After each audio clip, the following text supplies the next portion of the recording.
This story was sent to me by a follower in Nigeria, and it's a man who had asked me to not reveal his real name, but said that if he stayed silent on the matter, he'd never forgive himself. And he actually sent me the picture of what they believe was the mermaid or a mermaid who had taken his niece. So I'm going to show that at the end, so hang around for that.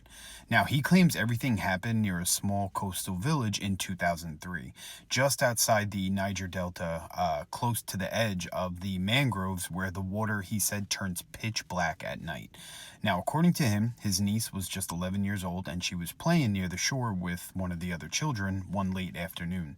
And it was nothing unusual. The tide was extremely low, fishermen were still out in their boats, and it was the kind of normal day that nobody ever thinks will end any differently or horribly until she walked too close to the water. Now, the other kids said that they heard her laughing and then suddenly she just went quiet, like as if she was listening to something or someone. And when they turned around, she was already waist deep in the water and she was standing completely still. And then, in the blink of an eye, they said she was gone. There was no splash, no scream, no tussle, just gone beneath the surface. And at first, everyone assumed that she had drowned, and they searched for hours, and divers went in, and fishermen dredged their nets through the water until midnight, and nothing, not even a shoe or a piece of her clothing, was found. But what happened after that is what changed everything. Now, the family said that that night the water didn't sound normal anymore and it didn't move like normal water, they said. It moved like almost as if it was pulsating or breathing.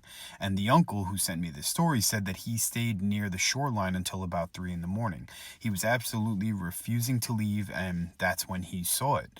Something rose just barely above the surface. And he said it didn't look fully human, but it also didn't look fully like a fish either. Now, in that area and in Nigeria in general, they have tons of legends about mermaids.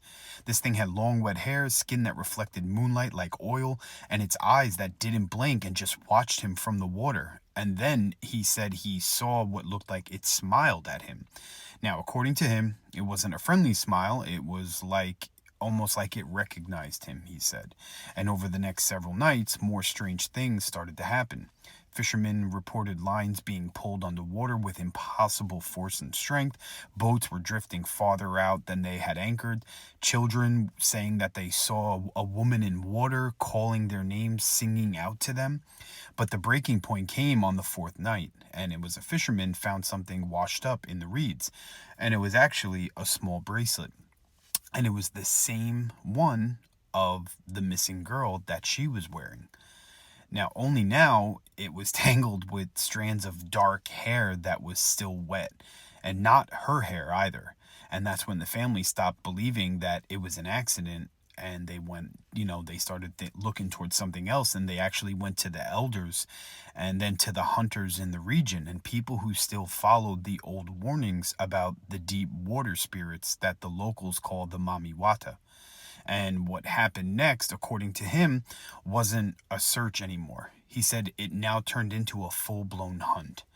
And they went out in three boats, armed with nets, hooks, and carved wooden charms meant to trap what does not belong to the land, he said. And he says that the water was too calm that night and it was very still. He said it looked like a sheet of glass just sitting there. And like the ocean was waiting for them, like it knew. And around midnight, the first boat lost its power. And not an engine failure, not fuel. The rope, he said, tying it to the others snapped clean, like it had been cut. And then came what he said, singing in the distance. He described it as voices under the water, but not above and, under it, singing underneath the water, moving around the boats in circles in like an attack formation, he said. And they were calling his niece's name and then calling his.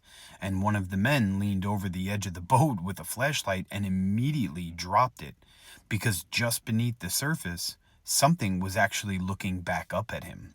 And it was not alone at all. And there were dozens of shapes, he said. and there were so many limbs, too many reflections of faces that didn't stay still. He said it looked like a swarm of faces underneath the water. And in the center, something that looked almost like the missing girl.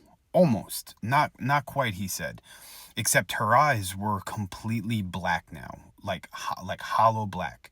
And the man says that they didn't fight for long after that. They ran the boats back to the shore with no lights, no sound, and just the feeling that something was following them the whole way and, just below the surface the entire time that they were heading back to shore. But the part that really still sticks with him to this day is the next morning they found footprints in the mud near the shore where they had docked, and it was bare feet, and it was walking inland. He said, actually, and it was walking away from the water, and they were small enough to match a child.